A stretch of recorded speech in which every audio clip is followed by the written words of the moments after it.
screen here really supports our adaptive cruise and our collision mitigation system. So it shows the vehicles that are in front of us. You can see that it has a truck there that's displayed. It's actually monitoring those vehicles in front. So now that vehicle is far enough away, there's no more vehicle there in the display. But if a vehicle was to turn and get back in there, it will show the distance of where it's at. Because we're going to actually get on the road, we're going to set cruise control at X speed, and then it'll just monitor the vehicles in front of us. I can set the cruise control and to my set cruise speed.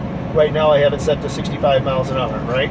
So I can maintain my 65 mile an hour cruise speed, but if everything in front of me goes slower and I'm not paying attention, my vehicle will adjust to the speed of the vehicles ahead of me. That car cut in front of me, it's going faster than I am. It did not have to adjust the speed.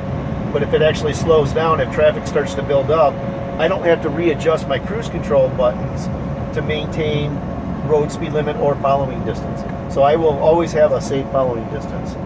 So what that's showing is that the vehicle is going away. The vehicle in front are going like 74 miles per hour. They're actually accelerating away, and this is the distance it's looking out ahead of us. So it's like 500 feet, that it's monitoring those vehicles in front of us. So as you can see now, they're out of range, or in and out of range, so they're actually disappearing off the radar. So we're in a lot of the control locations now are on the steering wheel.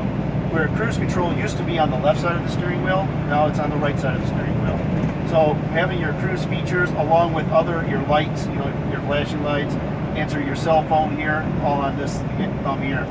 This over here is for your dash displays. So you have your up and down arrow, so this will be your mouse, and then you have your enter or back button here going forward. So across the top you have your different menus, so I can navigate through my different displays.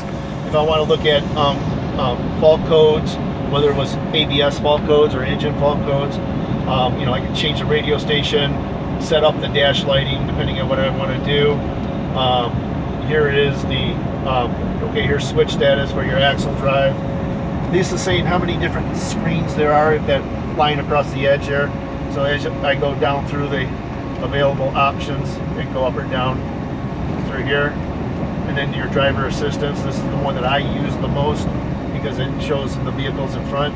But you have 3 different displays there showing the 3 that I can navigate through, and then the overall vehicle road speed, or just trip information. How do I stand right now? Where am I at in overall fuel economy? And right now it's showing 6.7 for this particular trip.